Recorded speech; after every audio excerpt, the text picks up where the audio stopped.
Ça y est les amis, la fin du cirque est terminée. Comme vous pouvez voir ce matin, il y a beaucoup de personnes qui ont reçu des mails d'Airbnb en leur annonçant que leur bien avait été supprimé.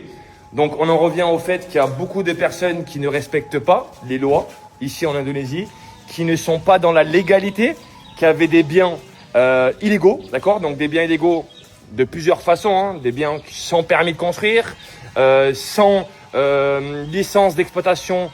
Voilà, c'est des gens qui ne payent pas de taxes. Donc aujourd'hui, le gouvernement indonésien, je suis très heureux, ont décidé de mettre un terme à ce cirque.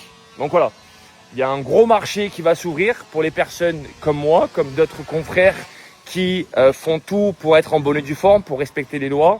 Donc il faut savoir que c'est très simple. Pour avoir un logement entre guillemets en règle, il vous faut déjà un permis de construire, NIB plus SLF, une licence d'exploitation pour construire et également une licence d'exploitation pour gérer votre bien, d'accord? Dans les 3/4 des cas, vous pouvez construire une maison, mais vous ne pouvez pas louer votre maison par vous-même. Il faut faire appel à une société de conciergerie, de management, d'accord?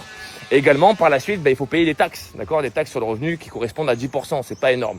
Donc aujourd'hui, il y a plus de la moitié des biens qui étaient listés sur Airbnb et les autres plateformes, Booking, Agoda et j'en passe, qui ont été supprimés. Donc imaginez-vous, mettez-vous à la place de quelqu'un qui a construit, qui a investi ici à Bali et ce matin en se réveillant, il reçoit un mail, votre villa a été supprimée. Et le problème qu'il y a, c'est que dans ces, on va dire, 50% de biens illégaux, il y a des personnes qui pensaient qu'ils étaient dans la légalité. Ça, c'est le pire. Parce que ici, c'est vrai que c'est un peu compliqué d'être entouré et accompagné de personnes professionnelles qui ont les connaissances adéquates aux lois actuelles. Parce que ici, les lois, c'est vrai, moi je le cache pas, elles changent souvent. Et après, le fait d'avoir un permis de construire, d'avoir une licence d'exploitation, c'est de partout pareil.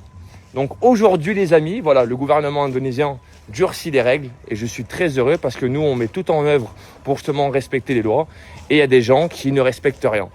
Et ça, c'est à Bali, c'est dans le monde en général. Aujourd'hui, Bali, terminé. Donc aujourd'hui, qui dit moins de biens sur Airbnb, dit indirectement plus de locations pour les gens qui sont en règle. Donc voilà les amis, quand vous investissez ici à Bali ou en Indonésie, il faut faire attention, il y a des règles à respecter comme de partout dans le monde et c'est important dans un investissement, encore une fois, d'être en bonne et due forme avec les lois locales. Voilà, si vous êtes intéressés les amis par l'investissement immobilier, n'hésitez pas à vous abonner. Bonne journée.